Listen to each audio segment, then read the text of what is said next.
Yep. Hello, everybody. Hello, Welcome. everybody. Welcome. Best whole new world. Best whole new world. I like this echo thing happening. I have the lovely Martha Clark here with Transform Your World with Astrology. Hi, Martha. Hi, Martha. Hi, how are you? Nice to talk to you, all the way from Italy. It was sunny all week, but it's a bit cloudy now today. Yes, it's good to be back here. What part of Italy? I'm in Lucca, I'm in Tuscany. So what was beautiful about when I arrived, the moon about 3 nights ago, it was this beautiful, beautiful deep harvest moon. It was just really deep. You know, this really orange moon was absolutely stunning. It was exquisite. So, so we're talking about the moon today, isn't that right? Yes. Yes. Yeah, well, the moon it's kind of one of the most important planets in your chart because it's very much linked to, like, you'd probably be a little bit of chatty Italians in the background, so I hope that doesn't distract you too much. There's not a lot I can do about it. We can just imagine that young, vibrant, chatty male Italian. Really good. Well, yes, the chef was chatting me up the night I arrived, you know. I wasn't even here an hour. It was great. So the moon it's one of the most prominent planets in our chart. It's very much linked to, like, our needs and how we have our needs met, but also, like, to what makes us feel safe. So it's very, very primal from that point of view, and you can also get a very good indication of what somebody's profession or what their true vocation is, as opposed to their profession, by the placement of the moon in their chart. Like if somebody is an angular moon, like sitting on the ascendant or the descendant or the midheaven or the IC, which is your home and roots, very often that a few of my fellow astrology students in Dublin, we have 4 out of 10 of us have angular moons. So like child minding, and that's what I did for a long time. So so like different people have different ways of having their needs met, and particularly in any situation it really helps, particularly if you're a parent and your child has a different moon to yours, because you know the way we all kind of to our children, but sometimes we don't know that we're doing it. We kind of just instinctively do it. Right. Because basically you can have your moon in either earth, air, fire, or water. So they're 4 very different ways of expressing your needs. So if somebody has the moon, for example, sign, it means they need to have their needs expressed and met kind of in a very practical, pragmatic, by, like, actually cooking a meal or going for a walk or doing something earthy and something grounded. Okay. If somebody has the moon in an air sign, it's very different. They feel nurtured just by people listening to them or just by talking. So that's completely different. And the moon in a fire sign, I always think, is a tricky one. The moon in a fire sign it's all about action. Like I have a client whose husband has his moon conjunct Mars, and they're both in Aries, and thinks about doing something he just does. It's kind of like his needs and how he does things are the same. Mm-hmm. So so the moon in fire, and at one stage I had quite a few women who had the moon in Aries. Aries, kind of, if you're a mother with the moon in Aries and you're, and you want to kind of like nurture things with your children, then your way of doing things would be to just like do things. Mm-hmm. Whereas a child who's got the moon in an air sign mightn't like that. They might just want to talk. Right. So it's quite different. Can you remember where your moon was? No, because no. You did such a... I don't have a picture of the actual chart, so that would be there. I'm guessing that probably it would have to do in air, because there's so much talk that comes out of me. That would make sense. Yeah, that would make a lot of sense. With my thimblefuls of Italian coffee here, it's yeah. Oh, that's beautiful. Well, I know I just had to do that. I just had to like wave the cup around. Mugs like this size, you feel like you're drinking like 2 liters of it. So I love these tiny little thimblefuls. And then the last moon then is the moon in a water sign. So the moon in a water sign feels nurtured by being emotional, literally by kind of crying, or by talking about their feelings. Whereas the moon in And it's interesting because the moon and Mercury can be quite connected, because Mercury is all about like how we communicate. So it can be easy to confuse the moon and Mercury, because the moon is like, it's how we have our needs met, but Mercury is how we communicate. So the moon, as I said, in a water sign kind of feels nurtured by people being emotionally responsive to them. And it's kind of by emotionally sitting, not necessarily doing anything, but just having somebody sitting there and being empathetic with them. Well, so what's interesting about... I just want to ask you here, because what's coming to my mind is there was this book once called The 5 Love Languages, right? And talking about what's your love language? Do you like to be talked to? Is it words of affirmation? And I'm feeling like what you're sharing about the moon and where it is positioned in the chart would give people that aha, and they wouldn't have to read such a book. Oh, huge. Absolutely. Like, I've got a 9-year moon, so I always end up in the caring profession. My moon is conjunct Mercury. Okay. So it means that my thoughts and my feelings are connected. But because I can, and I have both in Gemini, so because I communicate verbally so well, people underestimate the emotion behind it. Now, somebody's got the moon kind of like you will then have moon in like cardinal, fixed, or mutable signs. So a cardinal sign is all about doing and initiating. Okay. So that would be Aries, and then that would be the cardinal fire sign. The cardinal air sign would be Libra. So if somebody has the moon in Libra, they'd be kind of initiating the emotional conversation. The moon in Capricorn then would be kind of very tangibly building, wanting to build how they feel about things. And then card water is Cancer. So somebody got who's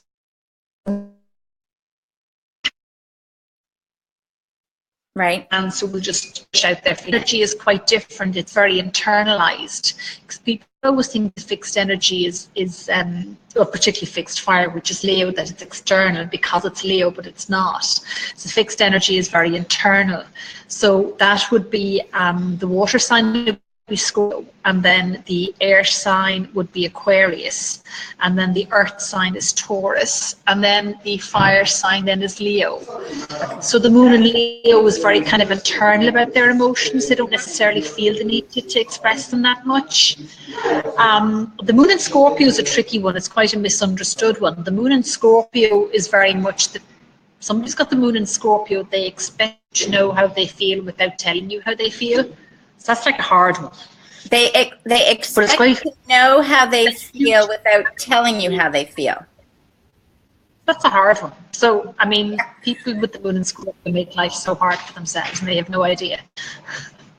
So, like, wouldn't it be great if you knew that if you had a child with the moon in Scorpio? Wouldn't it be great if you knew that, like, when they were, like, young? Because then you'd put more energy into knowing how they feel. I mean, I have quite a few friends with the moon in Scorpio, and it's like because I'm moon intuitive, then they realize, so I can kind of know what's going on, because very often their face will tell you. Like the moon in Scorpio, very often the face will tell you what's going on, but they won't express it verbally. So let's just put this, because so many people think astrology is like going to the newspaper or going online and reading their horoscope or their traits, right? So what I'm getting, and you correct me if I'm wrong, is that it's like a blueprint. It's just kind of like, in a sense, it's like your DNA. Everything, there's this force that you come in with, and then the environment can shift you. So it's not that you're exactly like this, but it's telling you the influences, and it gives you a guidance to understand yourself and the people in your life if you all knew what your chart was. Is that? Oh, totally. It's your astrological DNA. Like, and then how the moon interacts with other planets then as well is really important. Like at the moment, the moon is conjunct Pluto in Capricorn. Now, Pluto was in Capricorn until 2024. It's been in Capricorn since 2008. Right. And it's interesting because I posted my newsletter earlier, and like the moon and Pluto different houses in the chart that I did for are in the chart for Italy. In the Italian chart, they're in the first house. But the moon conjunct Pluto, when you see this very often in women's charts, a conjunction is when two planets like amplify each other's energy and make it bigger. But Pluto intensifies it touches. And moon Pluto can be linked to like issues around the mother. Okay. But moon Pluto is also, because Pluto is all about deep personal transformation. So at the moment, so like the moon Pluto deep transformation at the moment at a very, very deep level, at a level that you know, and it's also kind of material transformation, because moon Pluto can be linked to like material transformation as well. But when it's in the first house, it's kind of like linked to transforming around your sense of self. As I'm just looking at the chart at the moment, and there's, you know, the Earth in the chart, because Mars is still conjunct Venus, and they're both in Virgo, and Mercury is still in Virgo at the moment. Okay, let me see if I've learned anything from you. So Venus is about relationships and love, and if it's conjunct Mars, Mars is about like action, and conjunct means they're like kind of joined to side by side. They're influencing each other, and so we're and then Pluto is in Capricorn, and it's deep transformation. So we could be having deep transformation right now too, even in our love and finances and relationship, because, and it's taking action. How's that? Well, absolutely. Yeah. You're such interesting because it's brilliant, because it's interesting because you know, it's also at the moment is also like Saturn rising, which is it's Sagittarius rising, which is ruled by Jupiter. Saturn is sitting there as well, so Saturn is sitting on the ascendant, so that like it's kind of like intensifying the energy around it. It's kind of putting structure around it. It's putting an awful lot of structure around it. So into your astrology forecast, right? Yeah, is far more relevant than paying attention to what's happening on CNN, because what you're saying is this is really what's happening in the world. Oh yeah. And CNN is telling you what they want to tell you. Oh yeah, because Jupiter is opposing, just to go off from the moon a little bit, like Jupiter is opposing Uranus at the moment, and it's also semi-squaring Neptune. So Uranus is all about like collective truth, and Jupiter is all about expansion. They're opposing each other, so it's like an external struggle around like manifesting that. But Jupiter is in the 10th house, which is the house of fame, and it's, you know, it's not far off the house of the collective. And then Uranus is conjunct the IC, which is the sense of home and roots, which is kind of like the breaking down of our sense of structure around what our home and roots are at the moment. That's very, very strong. And there's also a grand trine in fire going on between Saturn and the North Node and Uranus. And then to go back to like the moon Pluto, it's just deep, it's very deep personal transformation on a one-to-one level. Yeah. And then you'll see sometimes if people have the moon opposed Uranus or the moon square Uranus, sometimes if a woman has that in her chart, and it's kind of quite a hard thing to learn, if a woman has that in her chart, very often it means she comes into this world not wanting children. And again, it's really good to be able to say that to somebody early on. I mean, I know people who've suffered greatly with that without realizing that they actually came into this world not wanting children anyway. Yeah. Because Uranus is all about freedom, and the moon is all about the mother. Right. So can you imagine how much heartache would be saved if you were to learn, well, actually, I came into this world not wanting children anyway. Well, you know, I know some women. What were you going to say? She says, both my kids, they go, there's so many children in the world, right? They have this, there's so many children in the world. Why would you want to have a child when you could adopt a child and mother a child? Like, and I certainly didn't teach them that. Like, that's just something that they have this feeling about, which is just interesting. That'll be very interesting. And what ages are they? 18 and 22. Yeah, it'd be interesting to look at their charts. And how long have they been saying that to you? Since they were young. Like, you know, tweens that they just wanted to adopt, that's, you know, versus thinking about having a child. Now, I know for me, and when I was in my teens and 20s, I made jokes that if I was ever going to have a kid, because I was going to pop out twins and get back to work the next day, right, sort of thing, because that part wasn't being nurtured. And obviously, if I looked at my chart, I would see that that's my whole point, is to raise different children. But yeah, so I'll see if it's part of maybe some of that shadow of my effect, or if it's really what they have, just feel like there's so much already to do in the world. Yeah, because like a lot of women, for a lot of very powerful women, if you look at like Hillary Clinton, she had one child. Margaret Thatcher had twins. She got two out of the way at the same time. Yeah. If you look at a lot of powerful women, they either have no children or one children or two at the most. Angela Merkel, as far as I know, has none. So it's interesting to see that, because I'm just looking at, the moon is trining Mercury at the moment. So that's like a lot of healing and release around communication. And it's also trining Mars. So the moon trine Mars is all about like feeling and action are connected. Okay. So the moon, it's got quite a lot of interesting aspects going on at the moment. It's also sextiling Chiron. So again, that's more around healing. Mm-hmm. So there's a lot of healing going on at the moment. Yeah. And then semi-styling Saturn, it's kind of like, again, that's around action and getting things done. And it's also sextiling Neptune, which is kind of like genius and innovation.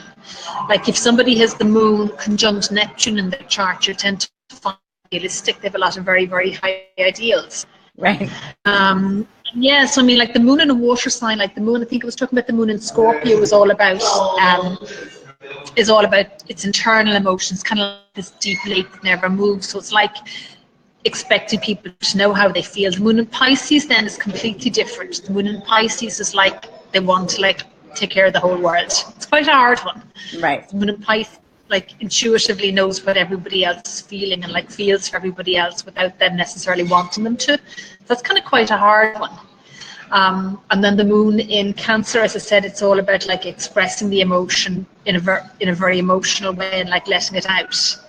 Then the moon in Aquarius is an interesting one because that's about it's about kind of like high ideals around the collective. Okay. Because the Aquarian energy, Aquarius is ruled by Uranus, so it's all about like the collective, and it's all about healing of the collective and the truth of the collective, and about kind of wanting to nurture the collective. And if somebody has the moon in Aquarius, they'll tend to want a lot of freedom in relationships. And the moon in Aquarius, because Aquarius is fixed air, so it's very much about like that they will take time to form their ideas. And it's kind of like it's their ideas and they don't want anybody else to change their ideas. So it can be quite fixed, but again, in a very kind of high way. Okay, so maybe my moon happens to be a little bit that way. Yeah, have a look at it the next time. I do want to know how does the moon, full moon coming into existence next week, because I know like the monks, the Buddhist monks celebrate the moon calendar. They still go by that. So they're having the Mid-Autumn Festival. How does a full moon affect, like, because would it be in Libra, the full moon? Or is it in a different sign? And how does that affect everything? Give me 1 second now and I'll check that. Because tell me what you said you're doing soon, aren't you? Pardon? You said you're doing something with the monks soon, aren't you? Yeah, on next Wednesday, I think it is the full moon. So that is their Mid-Autumn Festival. So it honors the moon. They follow the moon cycle, the moon calendar, the lunar calendar.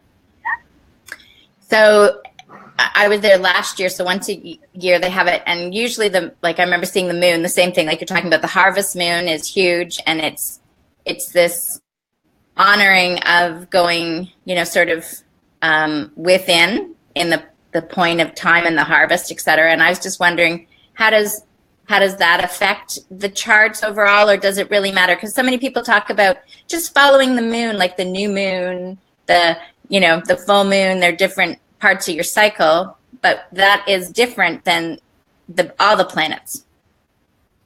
Okay, well, I just have a look now and see. Where are we now? 1 sec. right? Because I'm thinking that when people just are paying attention only to the moon, it's like paying attention to one aspect of their hereditary. Like Now, have I got it right? It's 5th of October. Is that what you're talking about? yes. Yeah, I have it, well, I have it in Aries, but I'm doing it for like for 2 o'clock. I should probably do it for 12 for midnight. Hang on one sec, just in case it changes.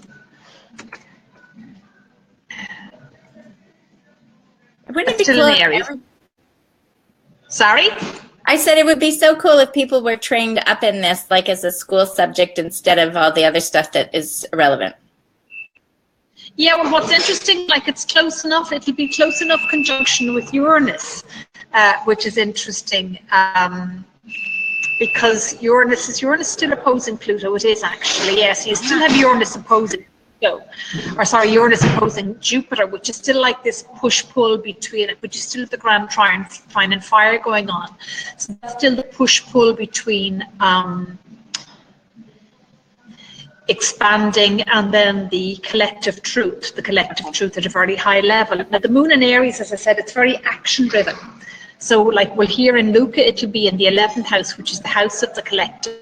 Right. Neptune will be conjunct the midheaven, which is interesting. So Neptune conjunct the midheaven can sometimes mean kind of like over idealizing. Like Neptune on the midheaven. The midheaven is like it's our sense of like what we want to move towards and the legacy we want to leave to the world. But it can also be like an element of like deception and illusion and glamour, not really seeing the truth. But the moon in Aries is an interesting one, because the moon in Aries, it's very action driven. The moon in Aries always wants to be doing. Okay. So but the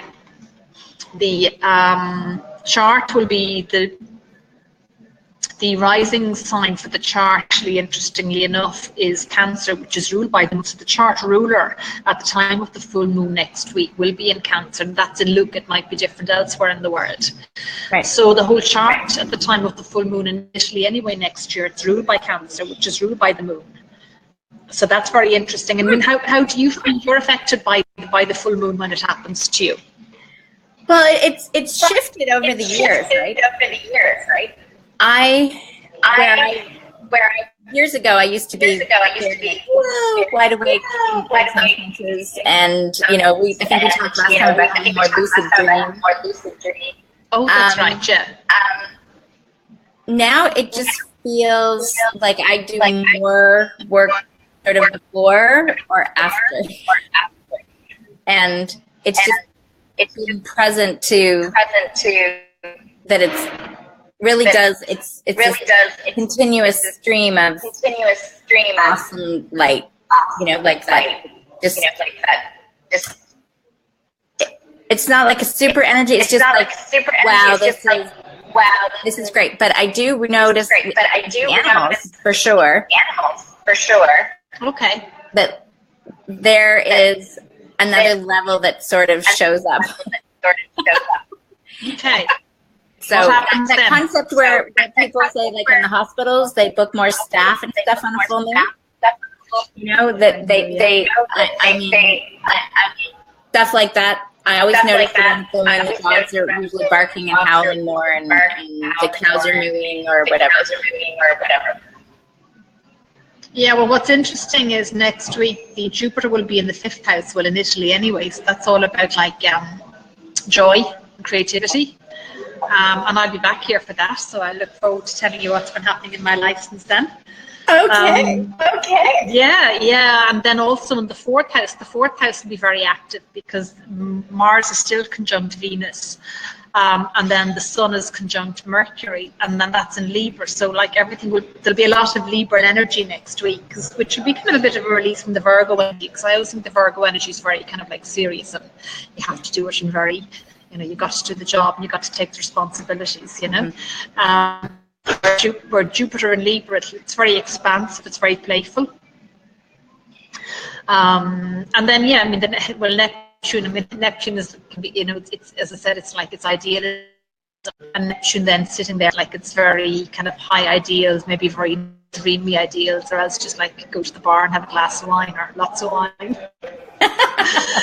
the other way, but Jupiter in the 5th next week. It'll be all about. There'll be a lot of play, and it'll give a release to Jupiter opposing Uranus, because Jupiter opposing Uranus is quite a hard one, because Jupiter wants to expand and then Uranus wants to break free. Right. So like they're kind of compatible, but kind of aren't, if you know what I mean. Mm-hmm.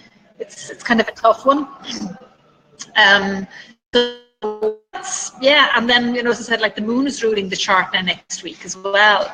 So for next week, actually, if you could talk about your chart then at the start of next week, because we can talk a little bit more about the moon next week as well, but then we can go on maybe talk about a different planet next week, maybe Mercury. How would that be? I'm totally game for that. Yes, because this is I think people really need to get that, as we were talking about, this planetary blueprint for them. If they start to understand themselves and how their family and the relationships and what goes on, it gives them a greater ability to trust their inner guidance. Because it changes everything. Yeah, you just know this is the way you handle things. It gives you validation for what maybe you felt all along, but people have told you, no, that's not the way it is. And that's what I'm for, is everybody learning how to trust. And I think Transform Your Life with Astrology is a great way to add that tool into your arsenal. Yeah, and the more you trust, the more things get transformed. Mm-hmm. Like somebody on the Facebook group that I'm in, and who's giving me a lot of guidance, and I'm doing a workshop with her, Vanessa Corazon. She mentioned about manifesting money, about like saving and being careful versus expanding, and she was kind of things are actually conflict. That if you do one, you can't do the other. And I have never thought of it like that, because we're so programmed into save and be careful. And she was kind of going, but you have to expand and be abundant. And like for me now, for example, I'm going through this Pluto-Saturn transit, which I keep talking about. Mm-hmm. But for a lot of this year, the moon has been opposing Saturn. For me, it's been very, very difficult and challenging, because Saturn is about discipline and structure, and the moon is about how you feel safe. Mm-hmm. Like so many times this year, I've just been booted out of where I was living. Like I haven't done anything. And sometimes like I'd be about to say something and I'd kind of go, I know they're going to be saying you have to leave. And that's happened me like 3 times this year. But then, now I'm in Italy, and I'm going to the States, and I'm expanding on that, and I'm trusting on that. And just before we came online, I was talking about how I have a very good chance of getting a house sitting position in Canada for like a whole month. Yeah. And it's like, once you commit and trust to what your heart really desires, just the universe just opens. Okay. It's like, as we were talking about earlier, it's like I was sick, and it was my body saying, like, you need to release all of this. You need to release, you need to release, you need to release. So that the moon is all about releasing as well. And the other thing that Vanessa said, and it's what I'm going to be doing a workshop with her on, about the moon and the moon cycles. It's, so it's, because you can start a business or start a project at the start of a moon cycle. And then people always think it's finished at the end of the cycle, but they very often don't realize, no, it just means you have to start again. If it's not finished, sometimes it takes 3 or 4 times in a cycle for something to be finished. So again, that's a huge thing to learn, because in our society now, it's so like you have to do it all now, and you have to do it once, and it has to be perfect, and it actually doesn't. I'm sitting here in Italy, and I've just manifested so much without doing anything. Like I've been in bed for almost a week, and then I kind of just let go and just be grateful for the fact that you can be in bed for a week. Well, exactly. See, my thing I was sharing this week with a few different people is, you never see a toddler get up and say, I need to look at my chart, I need to do my mantra, I got to do yoga, where's my sacred space? Like, I got to do this before I can connect, right? They completely trust that everything is going to be met. And for me, it's about remaining a child. And absolutely. When you're a child of the universe, you know that this is your kingdom. And absolutely, yeah. If you don't engage, you are like stopping the flow. And the idea of having to save is relying on your ego power. Right? Yeah. It's like I used to mind 4 boys about 2 years. Yeah. I used to mind about 4 boys 2 years ago. One of them was 5, and he'd come in, he was hilarious. He'd come into the sitting room in the morning in his underpants, and he'd skid in off the floor with his hands up like that. He'd go, "Echo me," which means, "Here I am." Yeah. 5 years ago, you just take over the whole place. And then he'd be out in the sea with his brothers, and he did the biggest surfboard. He couldn't go near it. He was like, he was way too small for it. He'd hold on to it for dear life. There was no way was he letting anybody else have it. But he was just so completely in the moment. And that's the whole thing. And the whole thing is it's all about like trusting and learning to trust. Yeah. I was like, that's what I've really learned here this week. It's been actually quite strange to be back, but not in a bad way. It was kind of like, okay, just because you're back and not much is happening, it doesn't mean that you're not meant to be back. It doesn't mean you're finished with here. It just means things have changed. It just means you've moved to another level. That's all. And like what really sat with me yesterday, like I spent about 4 hours sitting writing, and what came up was like, yeah, you've just expanded, you've got bigger. You know, you're a global astrologer now, like you're in the whole world, not just in Italy and not just in Ireland. Right. That's what the Neptune on the midheaven is very much about next week during the full moon. It's very much about like the collective higher consciousness. Mm-hmm. As opposed to Jupiter, which is kind of like expansion, but expanding in a very playful way in the 5th house. And then the interesting thing is that because the moon is ruling the chart, it's just, you know, it's very, very gentle emotion, gentle emotion going on, and the moon is ruling the 1st house next week as well. So it's a time to be with our bodies, sit down and to relax and to just take care of our bodies. Yeah. And for me, when the first global party at Solstice in June was about that it was time to everyone to realize that we live on Earth. You know, we live here on this whole big planet, and you know, we're all connected. Then we're all connected. And that's our home. We have a whole world to explore. Not just Ireland or Italy or you know. So it's you can stay in one spot and reach out, but you just have to trust yourself. But we're all in this. We're all together. Yeah, because the moon is all about home and the moon is all about our mother. And then where the moon is in our chart can indicate where we're most at home. So like when I go to the States, for example, the moon moves to my 6th house, which is interesting. So the 6th house is the house of work, but it moves to my 1st house, which is the house of self. So where the moon is in your chart in terms of what houses is in is very important as well. Like the moon in the 10th house means people are very they're very comfortable in the whole world. The moon in the 6th house is very comfortable being of service. That'll be fun when I'm in the States. But luckily my son is in the 5th. My son and Venus moves to the 5th house. So the moon in the 6th house is all about wanting to be of service.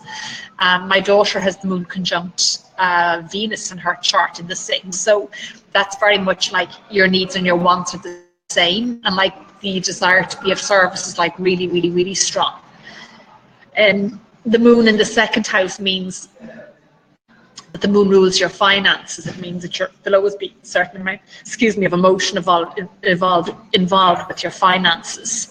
The moon in the 9th house means a very strong emphasis on higher learning. Mm-hmm. The moon in the 8th house and in the 7th house is like there's a strong emphasis on being in a relationship. So I'll just go back to today's chart. I just want to change it back to today's. Where are we now? 25th of September. I just need to change the time again, change it back to Luca.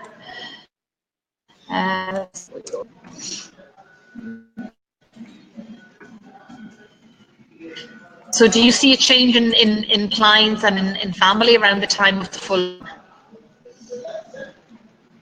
Well, right now, I most of the clients that I deal with are dealing with deep transformation. So it gets magnified at different times, but I'd say the people, for instance, that I'm dealing with in the States, that was all magnified more around the solar eclipse. So the full moon will be like nothing compared to. So what things are magnified at the time of the eclipse? I would say it would have been the same thing, that deep cleansing. It would have been whatever their real hurt was just pulled forward. And it was trusting on an entirely different level that this was part of the healing. And I do find, and I was having a conversation with someone the other day, is that when we're dealing with energy, that when I work with someone with energy and you start to take in more energy and get present to it, you're tuning yourself up, you get to a place sometimes where you think, oh, I'm coasting, right? Like this is good. I'm feeling good. And you have to learn. You have to convince yourself that you still need to keep tuned in, because life is at a different level. So it's feeling better, but it's you're like in a new party in that sense. But you still need to get boosted to the next part of your journey, right? Like you're getting the rocket boost from Italy to the States, and then you're going to States again, and you have to stay energized to keep being whatever you're going to be present to, right? Because you know what the energies are, and you're going to be tapped in, tuned in, and go, here's what I'm dealing with, here's what I'm releasing. But it's a constant flow now, and if you're not letting go and receiving, so it's the giving, receiving, the giving, receiving, you're going to get hit, and your deep transformation is going to be maybe a little pimple or a really big zip that gets popped. I like the expression of the rocket boost. Yeah. So what advice do you give to people listening in terms of for people to learn how to keep receiving? So it's something that women tend to find hard to do. Yeah, well, and one of that is opening up, simply connecting with nature, right? Nature is something we were given, just like we were given this body. So if you just need to take a moment and just look at your body, right? And really look at your body and know, why do you think you know anything? Because you don't even know when your heart beats or your lungs or your breathing or how your eyes blink. You don't know any of that. Yeah. Right? So really presence yourself to how small you are and why you think you know anything. And, just opening up and thinking a happy thought. So, I say if you live in the middle of the downtown city, you just find something, if it's the sky, to open up and look at and get that goes ongoing. The oxygen is ongoing. The world is abundant. So anything that you think that puts yourself in a box is an outdated idea. It's very archaic, really, when you realize what the world really is. And I think we've conned ourselves over the last few years to think we're spiritual beings knowing what's going on. When, look how small our planet is, Martha, compared to the whole universe, right? And then we're these little people that exist on the planet. Like, it's very funny to me, because the thing that I've learned the most is I don't know anything. The more I learn, the more I don't know. That's, yeah. Well, it's true, because like women in particular they're not good at receiving. They tend to feel they have to be giving and giving and giving, because as mothers we're just so used to that. But it's like, one of the things I've been doing since I've been in Italy is just like learning to receive. And I've had, I've received 3 amounts of money. I got it was all this big Ryanair cancelling thousands of flights, and I got like a $40 voucher. It's like, great, brilliant. Yes. It's great, and a flight back to Italy, Then client paying me in advance, and I hadn't done the work yet, and then extra holiday pay that I didn't expect to get, and you kind of go, yay, I'll have more of that, please, thank you. So the moon is all about it's all about learning to receive as well, and that's kind of the hard one, because the moon conjunct Pluto, it's back in the first house at the moment, and I'm just looking at, because I think I said to you, the moon it's trining Mars, and it's trining Venus at the moment. So that's it's trining our values and finances. So there's a lot of very powerful flow of energy around how we feel versus our finances and our value system. So they're flowing nicely together. And then the moon trine Mars is all about action. It's all about there's a very direct connection between how we feel and how we take action. Mm-hmm. And they're in the 8th house at the moment, and then the moon Pluto in the first house is it's very deep transformation around our sense of self and around our body, because Pluto utterly transforms anything it touches. Yeah, I wish you could see Pluto. Yeah, right. To me, it's all the things that everybody talks about.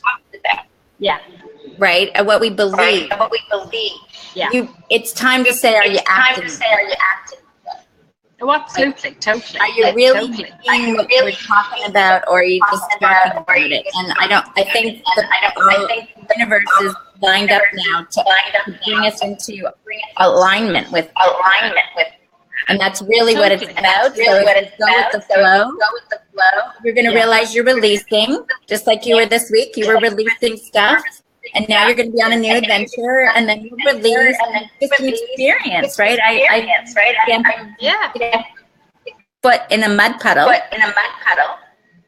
You just clean it off. You don't go, oh, this is my inner child showing up. No, I still have this deep. You kind of go, no, I've done all that. Right. I did 2 years of that. I did 2 years of that. I finished with that. I love the painting behind you. Where is it off? It's out of my mind. She just created it. It's beautiful. It's lovely. It's gorgeous, and it's actually quite lunar-like. Yeah. So I get, she's for her, these paintings or her paintings now is like, oh, I did that like last year or 2 years ago. It's old. I've got to go paint something new, and I'm like, I love it. Yeah. Well, the moon can be linked to our creativity as well, and like with Jupiter in the 5th house next week, there'll be huge emphasis on creativity for people. Well, we started. Jupiter's all about. I have another with Ray Luskin. We're talking about creativity, and we're crayoning, getting people to scribble, right, and get their release that way too, because there's all ways that people have to release so they can receive. That's interesting. So it sounds like that's what I was doing yesterday, was like releasing just by writing, because writing is a great way of releasing. Yeah. Because as I said, it's all linked to the moon and air, like it needs to communicate verbally, but it's also, the air is also linked to like writing as well. And the moon and air can be a bit misunderstood, particularly if they communicate very well. Like the moon in Libra is somebody who will always start the conversation. And whereas the moon in Gemini is kind of like you've got the mutual exchange of conversation, and then the moon in Aquarius, then it's more like these are my thoughts, this is how I feel. But that's very interesting, because like there's so many different things, and writing and crayoning and journaling are all really, really good ways of doing it. They're all very subtle, because there's something about the actual writing as opposed to typing. There's something about the whole mind-hand process. Like as I was writing yesterday, I was getting ideas for what I want to do next, and I was realizing, because one great saying that somebody had last year was, if you ask yourself a question, if it's not a yes, then it's a no. Okay. And I was asking myself, am I finished with Italy? And it wasn't a yes, so that's a no. So it's like, no, I'm not finished. And just because it's been very quiet here this time, it doesn't mean there's anything wrong with that, because we're so used to like doing and doing and doing. And that's what the moon teaches us. It teaches us to just be. Yeah, because think about it, Martha. Your body is still doing something every day, right? And if you're a note and I'm a note in the great symphony of the universe, there's lots of rests that are also in the symphony, right? Or look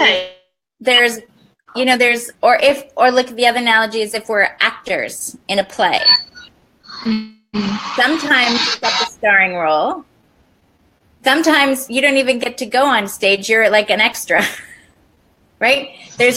There's different parts that we play, and it's just going, yeah, you know what? Today I just get to chill.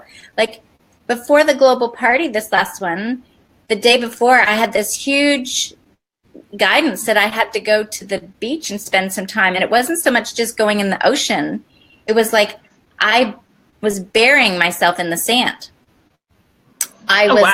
Totally, like I was like exfoliating, I was sticking my face plant in the sand, like I really had to, something, and the same after, it was something about the sand this time that I really had to ground. And I just thought, you know what, again, as a kid, you would have been like the same idea. You're in playing and you're doing whatever, you're building sandcastles in there, you never have a thought about it. But the idea that I have to explain that I had to go to the beach to be in the sand, I think that's just how funny that we've become. Yeah, and it's just very kind of healing and very cleansing. Anything. It's like I go to Genoa now for 3 days to see people that I don't really know, and I'm really looking forward to it. And then I thought they were going to collect me from the train station, and they're not. And now I've discovered they're like 45 minutes away. It's like, yeah, okay, I can do that, Yeah, It got quiet there. So are there still people around or not? There's a bit of music in the background here, yeah. Okay, good. Can you open your hands up then? I'm just going to say a little intentional and we'll close off. Okay, so just think of something really happy.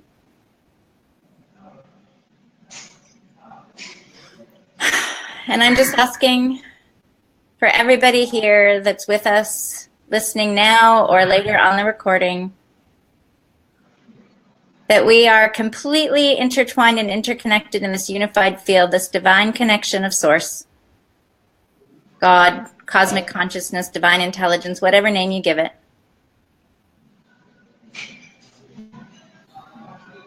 And that you are just so eternally grateful for all the blessings you've been given with your body,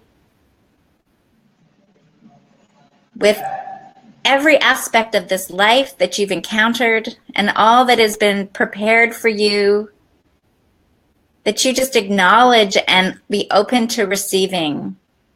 That you are a child that receives this entire kingdom to play, to have fun, to be at ease with whatever you choose, because this is your creative experience. And just stay completely present